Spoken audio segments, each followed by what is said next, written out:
Kamrat Zheng Weijian pagi-pagi WA dengan komentar, "Bener nih bosman yang mengatakan bahwa ketika Biden menjabat beneran loh COVID turun datanya. Saat ini di Amerika drastis menurun orang yang terpaparnya. Juga di Jakarta, padahal Pemda nggak ngapa-ngapain. COVID bener-bener konspirasi." Demikian komentar singkatnya. Dan saya pun menjawab, beritanya juga konspirasi. Bukan saja COVID-nya, COVID didesain untuk menyerang sistem pernafasan. Lebih mematikan sedikit dibandingkan flu. Sekali lagi, didesain. Ini konspirasi, bukan konspirasi teori ya, ini konspirasi aksi. Bener, COVID-nya beneran disebar dan bagian dari man-made disaster. Petaka ciptaan manusia dan bertujuan jelas, New World Order. Kendali atas informasi, karena dalam waktu 1 tahun ini, dunia data di Zoom misalnya, di sosial media, naik hingga 80% umat manusia di seluruh dunia bergantung pada jaringan telekomunikasi mereka dengan kendali atas data, globalis mencengkram kencang ke depannya. Di sisi lain, ini semakin membuktikan bahwa berita dunia yang ada di pemberitaan media mainstream nasional bukan karya jurnalistik tetapi hanya perpanjangan corong informasi globalis. Ketika November 2019 COVID masih sekitar Wuhan, berlanjut hingga Maret 2020, beritanya oleh globalis di seluruh dunia dibuat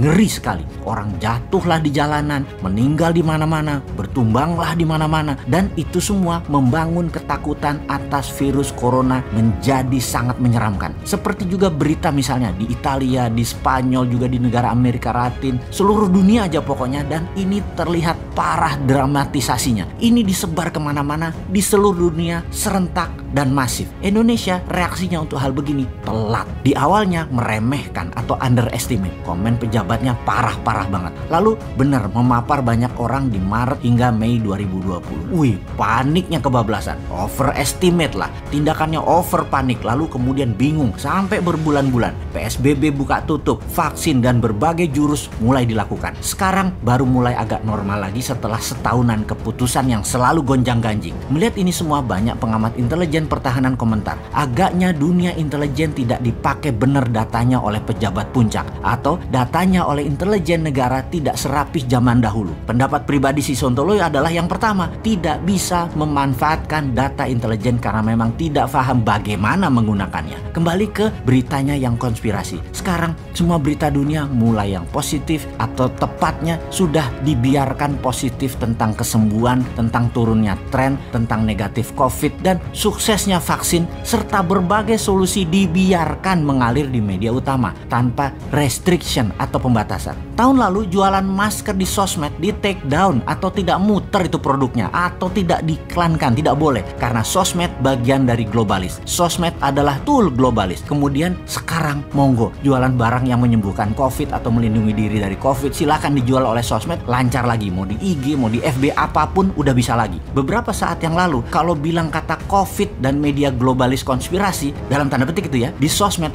Anda di take down. Bosman banyak dapat peringatan dan di take down program-programnya. Sekarang bebas karena sudah bukan alat propaganda politis lagi COVID tersebut, tetapi alat dagang kesehatan dan obat-obatan serta masalah pandemi kesehatan biasa jadinya. Tugas COVID secara politik selesai. Berita yang negatif hilang, berita yang menakutkan hilang, tinggal berita positif di mana-mana. Ngerti nggak ini semua globalis yang melakukan? Gimana sih membuat pinter pejabat itu? Kalau sampai ngerti wahai pejabat, actionnya tepat dan cepat. Nggak lewat setahun baru ngeh. Jangan-jangan sampai sekarang nggak ngeh juga walaupun sudah setahun lewat. Sekarang bagaimana tindakan kita ke depan? Terlepas dari paham tidaknya pejabat akan masalah globalis ini. Wes, gaspol, vitamin gratis, tambahin setelah vaksin gratis, ditambah genos gratis di setiap bandara, pelabuhan, terminal, mall, dan public area. Wisata, sekolahan, mais, dan bisnis melibatkan publik, siap-siap aktifkan lagi.